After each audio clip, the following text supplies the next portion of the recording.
It seemed like some petty shoplifting. One missing lipstick here, a pair of sunglasses there.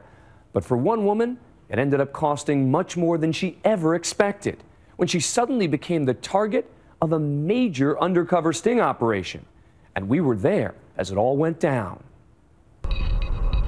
All right, Todd, they're approaching the store right now. What you were watching, investigators say, is an organized shoplifting ring in action. In this case, the suspect, Melinda Ford, a.k.a. Puffy, is about to hit the dressing room of a Bell's department store in Florida. Right now, what we're seeing is our main target in the store. Last year, we were given access to an unfolding investigation to a crime that starts with a sleight of hand and ends up costing all of us big money. Cops tell us that Puffy is their prime suspect. They call her the Booster, and they believe she could be the key to bringing down a multi-layered Florida shoplifting ring. Over the last 3 years, shoplifting has become a growing national problem. Stores mark up merchandise to offset the losses, and it'll cost your household roughly $400 a year. We're going to be picking up another individual. We have one occupant and one suspect. That's why Sergeant Jim Ostachek from the Polk County Sheriff's Office has spent nearly a month chasing Puffy, that yellow beetle. All right, they're pulling in now.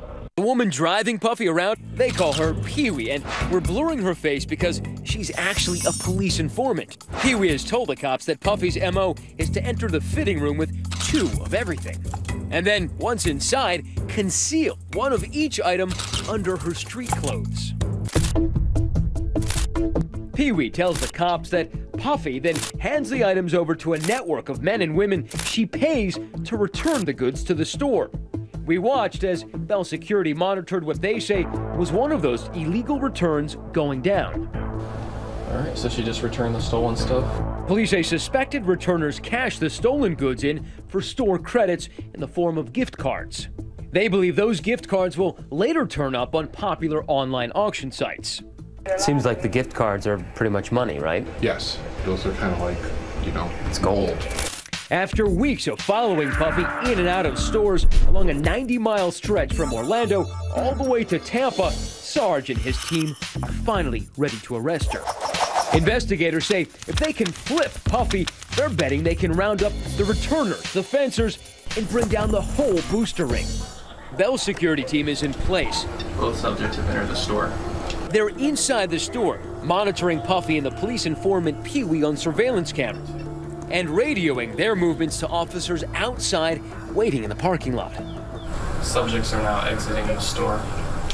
An unmarked police car is waiting. Both subjects have entered the vehicle. The vehicle is moving. As they exit the parking lot, the police pull up right behind them. Pee-wee, who's been wearing a wire for weeks now, fakes being terrified. They coming. It's pulling me.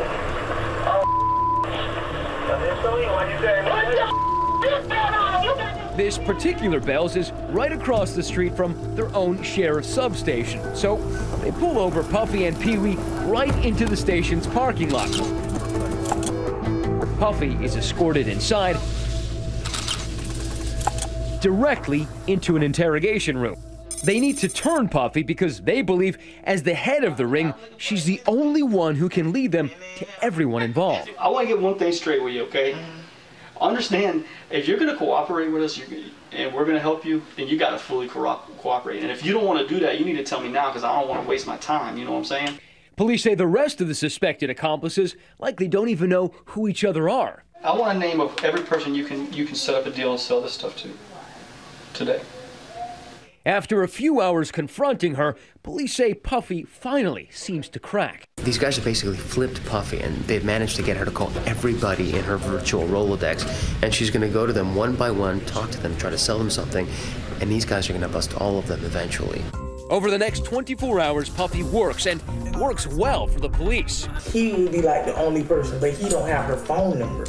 Methodically helping them set up and then round up her alleged accomplices. And as she sets off to bust them, she seems surprised that what she's been doing is considered a serious crime. I never thought that what I did was this serious. It's very serious. It actually is an organized crime. Puffy, who will later receive a 2-year prison term plus 10 years of probation, gets to work, helping to round up a dozen suspected returners. We're picking up one of the other suspects right now. She's got a black shirt on, red pants. That's coming right forward to me. These are the people Puffy claims she paid to return her stolen merchandise.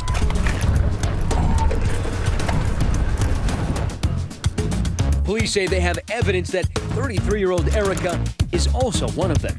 Hey, Paul, we're almost to you. Right there. She would later plead guilty and was given 24 months of probation. I don't want him in my face with these cameras. Act like I'm a stone cold criminal. Police say Erica only made about $5 or $10 for each return. Let's do it. Next, the suspected fencers. They're the people who Puffy tells us buy those gift cards from her for about 50 cents on the dollar. What I do? You got a warrant for your arrest. Police say one of Puffy's fencers also sells her boosted merchandise at a neighborhood store. So they send her in with dresses they've secretly marked. I've been stealing all damn day. I'm gonna go back to the store. Police have coached Puffy to tell Ray, a.k.a. Bubba, that the items are stolen. 6 address. All right, baby, I ain't gonna argue with you. It's stolen. Ain't no overhead over it for me. The next day, the police raid this store. Polk County Sheriff's Office search warrant. And find most of that merchandise up for sale. I didn't know it was stolen or not. He was later convicted of dealing in stolen property and sentenced to 36 months in prison. In the 3 weeks we followed them, the Polk County Sheriff's Office arrested Puffy and 16 of her suspected associates and were able to stop what they say is one of the largest organized retail crime rings operating in Central Florida.